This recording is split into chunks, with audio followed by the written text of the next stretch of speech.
that there was a real reason to come here? You think it's just a show? It's not even think. I know there's no real reason. I know it in my heart. I know it in my spirit. He has never lied about anything. Many of the supporters were saying to me that the FBI and the Department of Justice are corrupt. I was quick to point out to them that it was Donald Trump who appointed Christopher Wray as director of the FBI, but they continued to say that he was corrupt. We also talked about Hillary Clinton's emails. I reminded them that it was Donald Trump who called for an investigation into her classified emails, but the irony was lost on them. They continued to say that he didn't do anything wrong and she did. So that is Randy Kay of CNN doing God's work in talking to these people who I would describe as definitely sane. No, they're retirees with a lot of time on their hand and not a lot of critical thinking skills. They believe whatever they're told by Jesse Waters, and this is what you get based on that. No, none of those facts are gonna get through them. It's great that Randy Kay tried to remind them that, like, no, he picked all these people. Why does he keep picking corrupt people if he's the best? If he's the best people, why does he keep picking these people who are actually corrupt, and inevitably it turns out that they're in the deep state or whatever? The fact that he got them to chant "lock her up 4 years" about her having an email server or whatever, but him literally stealing boxes of documents and refusing to give them back. It isn't even that now that he's been raided, they're willing to say, oh, they're both bad, so let's forget about it.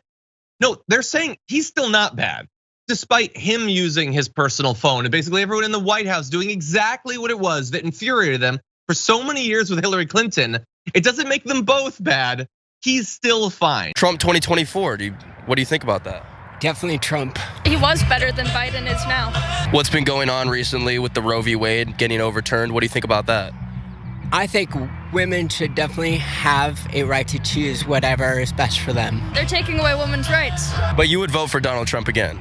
If I could vote, yeah. Yeah, I would think so. Did you know that Trump actually appointed the 3 court justices that overturned Roe v. Wade?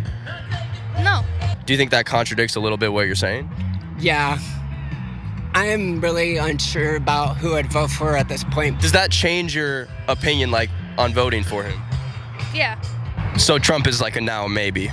Yeah. Is it Trump 2024? Yeah. 5 minutes ago, Trump was like a definite yes. It's hard to know at this point. Yeah, I'm with you on that. Yeah. I absolutely love that. That is Derek Riddle, Dexter Shack on TikTok. Definitely go to Dexter Shack on TikTok. A number of other videos and interviews like that. I have all the respect in the world for the people who risk their sanity and potentially their bodily health to do interviews like this at these sorts of events. But that was interesting. Of course, anecdotal. God only knows, if you were to poll all Trump supporters, what they would think. But we cannot overestimate how much people know about what politicians have actually done and not done. One would think that they would know that this conservative supermajority was delivered by Donald Trump. He certainly loves to brag about that, but possibly many conservatives don't. Just days after the judge in Donald Trump's hush money case warned him about the sort of rhetoric that he is known to make when he's under pressure that can lead to people doing and saying crazy things, can lead to death threats and those sorts of things. Trump has perhaps not reached the lows that he has at other points of this process, but his rhetoric is going to some weird places, including him bleeding, "As much as I can enjoy a day like Tuesday where the radical left lunatics, maniacs, and perverts had me indicted and arrested for blah, blah, blah."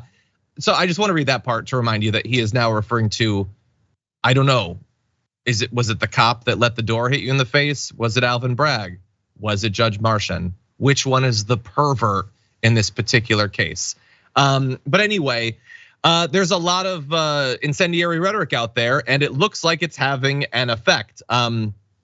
They apparently have now received, we could jump ahead to graphic 3. There have been dozens of threats directed just individually at the judge already. This was a couple of days ago that he was brought in. They've received dozens of threats. His family has also received threats. And I will remind you that Donald Trump was talking about the family, the wife and the daughter at his speech at Mar-a-Lago. Don Jr. posted a photo. Breitbart, of course, was spreading information about the family. It was to produce these threats, and oh, what do you know? The threats have come. Now, Also, a reminder, by the way, of how dangerous these can get. Last month, Alvin Bragg, who is receiving new death threats, received a letter containing a death threat and white powder with the very nuanced and reasonable message of, Alvin, I am going to kill you. It doesn't seem like the white powder was actually, I guess I'm gonna say it was supposed to be anthrax, but there is a lot of Republican attention on this topic, a lot of demonization of Alvin Bragg and the judge and his family already going on. So far, it's just been threats. But is there someone somewhere trying to plan something? I hope that the security in the area are not just expecting this is all gonna be fine. Brett, what do you think? I think it's not nice to threaten the death of a judge. I think that's weird, and I think it's hilarious that the people on the right will pick someone, will single out one person and say that they're perverts for whatever reason. Yeah.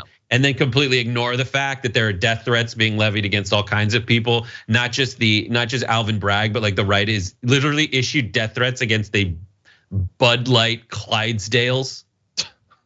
The horses? Yeah. Don't let Kid Rock get within a country mile of those horses.